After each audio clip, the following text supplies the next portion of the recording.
انزل القرآن علی سبعۃ احرف جو ہے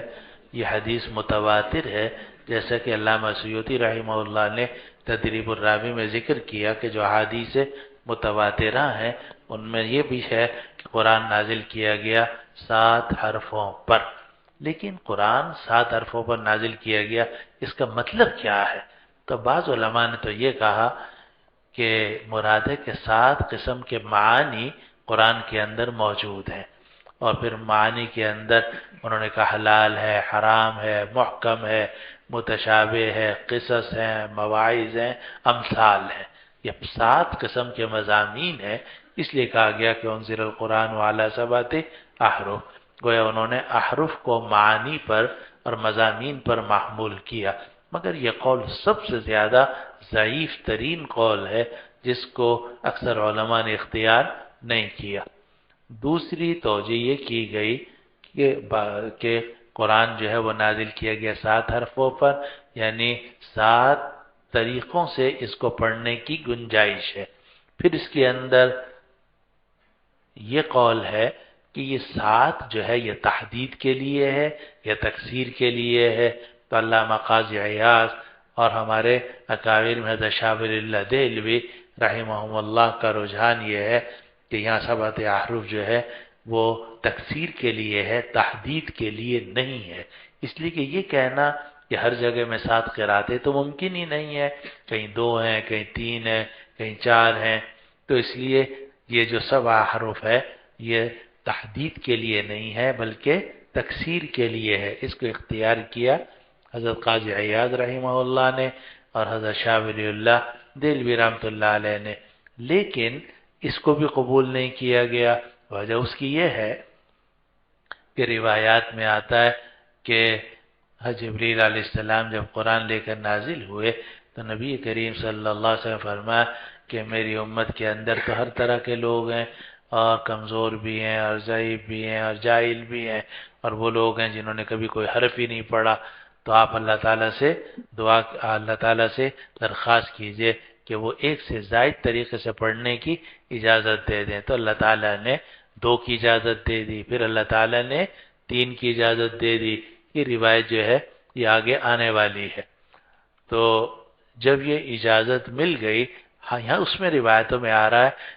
کہ فلم ازل استزیدہ، میں مسلسل اللہ تعالیٰ سے اور جبریل علیہ السلام سے مزید اضافہ کرواتا رہا کہ نہیں اور زیادہ اور زیادہ، حتی انتہا الی 7 احرف،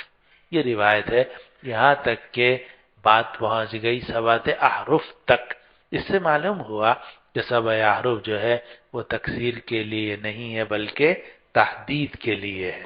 اگر تحدید کے لیے ہے پھر اس سے کیا مراد ہے؟ تو علامہ ابن جریر طبری رحمہ اللہ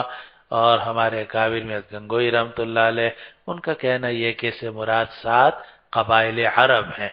اور ان 7 قبائل عرب میں سے جو قریش کی زبان ہے اس کو باقی رکھا گیا، اور باقی جو قبائل عرب کی قراءات تھی ان کو منسوخ کر دیا گیا۔ یہ قول اختیار کیا کس نے؟ علامہ ابن جریر طبری رحمہ اللہ نے، اور ہمارے اکابر میں سے بھی کئی حضرات نے، جس میں گنگوہی رحمۃ اللہ علیہ وغیرہ شامل ہیں۔ اب وہ 7 قبائل کون سے ہیں؟ تو وہ کہتے ہیں کہ قریش، طئی، حوازن، اہل یمن، ثقیف، حذیل اور تمیم، یہ 7 بڑے بڑے قبیلے تھے، اور ان کی لغات کے اندر تھوڑا تھوڑا سا لہجے کا فرق تھا۔ آپ کو پتا ہے کہ زبان جو ہے نا ہر کچھ فاصلے پہ بدل جاتی ہے، پنجابی جو ہے نا کچھ فاصلے کے بعد بدل جاتی ہے، پشتو کچھ عرصے آگے جا کے بدل جاتی ہے،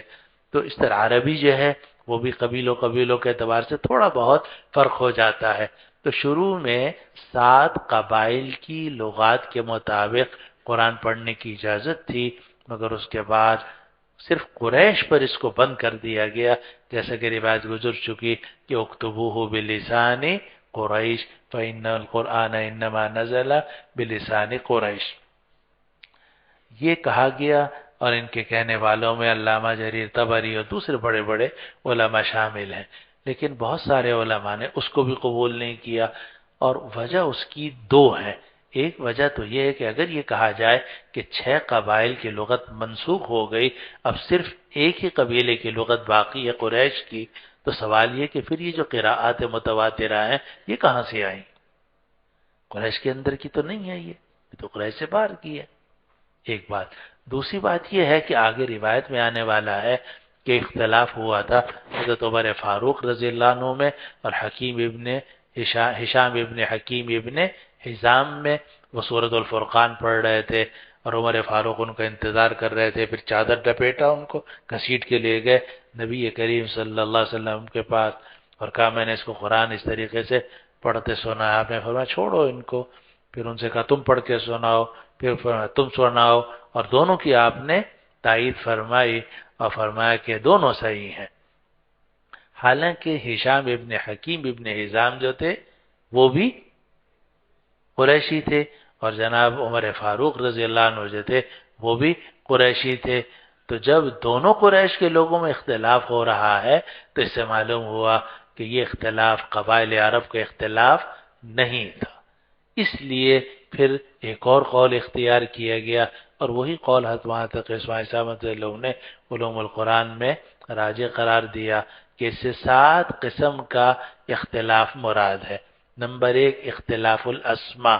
نمبر 2 اختلاف الافعال، نمبر 3 اختلاف الاعراب، نمبر 4 اختلاف الزیادت والنقصان، 5واں اختلاف التقدیم والتاخیر،